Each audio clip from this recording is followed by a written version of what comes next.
இன்றைக்கி நீங்கள் பார்த்துருப்பீங்க, திரு மு.க. ஸ்டாலின் அவர்கள் நாமினேஷன் பண்ணும்போது அவர் மட்டும் ரோட் ஷோ பண்ணலாம்.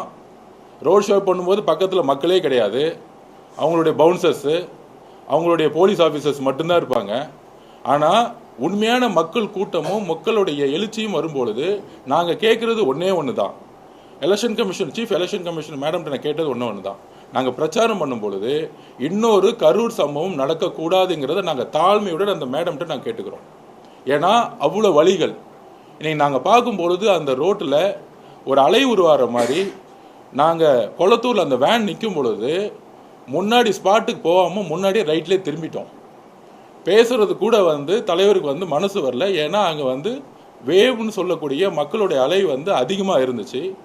எந்த ரோடுமே காவல்துறை சரியாக பிளாக் பண்ணலை. எந்திரிச்சு நிற்கும்போது பதற்றத்தோடய இன்றைக்கி பேசினார்.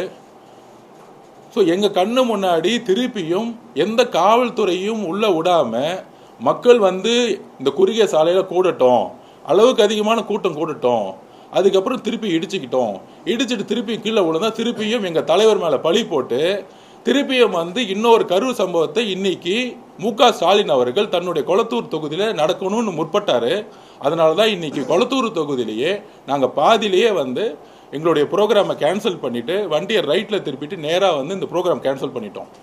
ஸோ இன்றைக்கி இருக்க பிரச்சனை 26 கூட்டணி கட்சின்னு சொல்லிட்டு இருக்கக்கூடிய திமுக தலைவர் மு.க. ஸ்டாலின் அவர்கள் ஏன் இந்த பயம்? எந்த தொகுதியில் யார் வேணாலும் பிரச்சாரம் பண்ணலாம். இது ஜனநாயக கடமை, இது ஜனநாயக உரிமை.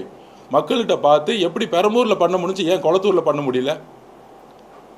வில்லிவாக்கத்தில் காவல்துறை சிறப்பாக இன்னைக்கு பண்ணியிருந்தாங்க. ஆனால் போகக்கூடிய ரூட், அங்கேருந்து போகக்கூடிய ரூட்டுக்கு எந்த மாதிரி ஏற்பாடு பண்ணியிருந்தாங்கன்னு எதுவுமே தெரியல. அப்போ ஒரு சில தொகுதிகளில் காவல்துறை நல்லா சிறப்பாக செயல்படுறாங்க, ஆர்ஓவோட பேச்சை கேட்குறாங்க. ஆனால் கொளத்தூர் மாதிரி இருக்க தொகுதியில் ஆர்ஓவோட பேச்சை கேட்குறதே கிடையாது. அப்போ காவல்துறை இன்றைக்கும் திரு மு.க. ஸ்டாலினோட பேச்சை கேட்டுக்கிட்டு இன்றைக்கு இன்னைக்கு எல்லாமே லைவ்ல பார்த்துருப்பீங்க. பெரம்பூரில் எந்த அளவுக்கு சாலைகளை ஒருங்கிணைத்து அழகாக பண்ணியிருந்தாங்க, மக்களோட பாதுகாப்புக்கு என்ஷூர் பண்ணியிருந்தாங்க. ஆனால் ஏன் கொளத்தூர் பண்ணப்படலை?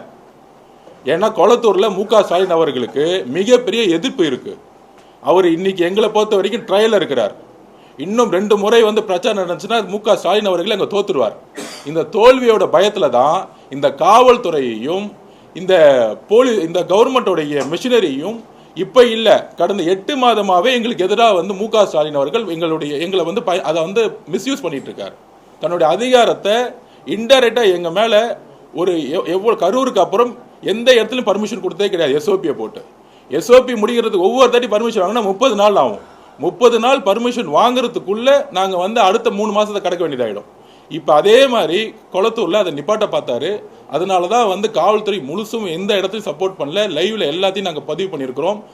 தயவு செய்து எலெக்ஷன் கமிஷனுடைய சீஃபுக்கு நாங்கள் ரிக்வஸ்ட் பண்ணுறோம், காவல்துறையை தயவு செஞ்சு இடமாற்றுதலை உருவாக்கணும்.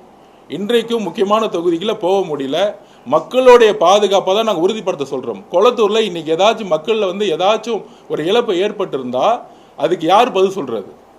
ஸோ மக்களுடைய பாதுகாப்புக்கு தான் நாங்கள் இன்றைக்கும் முழுசாக கவனம் செலுத்தி இன்னைக்கு கேம்பெயினை நிப்பாட்டி வில்லிவாக்கத்துக்கும் போக முடியல, அண்ணா நகருக்கும் போக முடியல.